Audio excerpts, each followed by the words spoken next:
Those grades would lie well over 6%. 6% is approaching the maximum capability of conventional rod-type steam locomotives, but it's not impossible.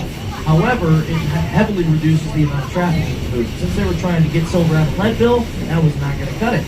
So the solution is, once we get up out of Georgetown, there was nothing we could do until we got to this part of the valley, where it shallows out and widens out for a moment. We take the opportunity to sweep back across Clear Creek, head eastbound once again, and then use the Devil's Gate High Bridge to cross and continue west until the railroad doubles back over Big Trust Bridge and Highfield Curve once again.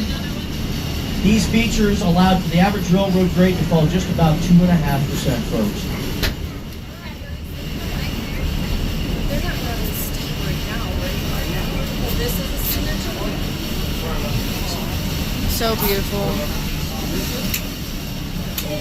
What a train right now.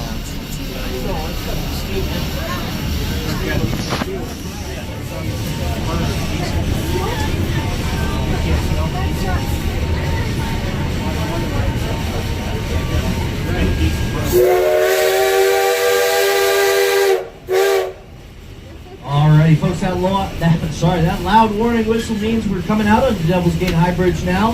What I need everybody to do, if you are near a window or in an open car, is look around and make sure you have all your Lucifex paperwork, jackets, hats, small children even.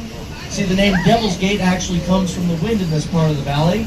Predating the railroad, there used to be a large viaduct here. And the miners who used to travel through it used to say that the wind would howl like the devil himself. So let that be a warning to those of you that may have some loose effects. And if that devilish wind would get anything away from us today, it would blow it 75 feet down to the road or tracks beneath us and up to 90 feet down to the creek.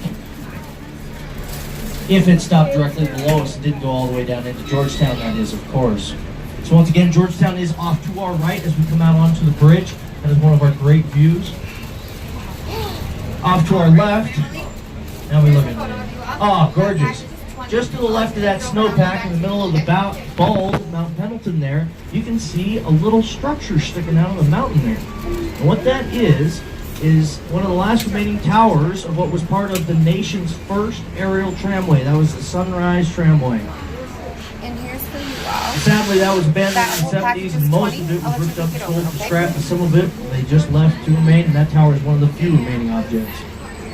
Turning our attention back to the bridge at this time, it was considered a scenic and engineering marvel. Our scenic marvels we've already discussed.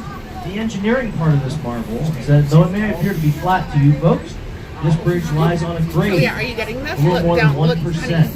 Look. Being 300 feet long, it varies in elevation by a little over 3%. But not only does it fall on a grade, it falls on a curve as well of 18.5 degrees.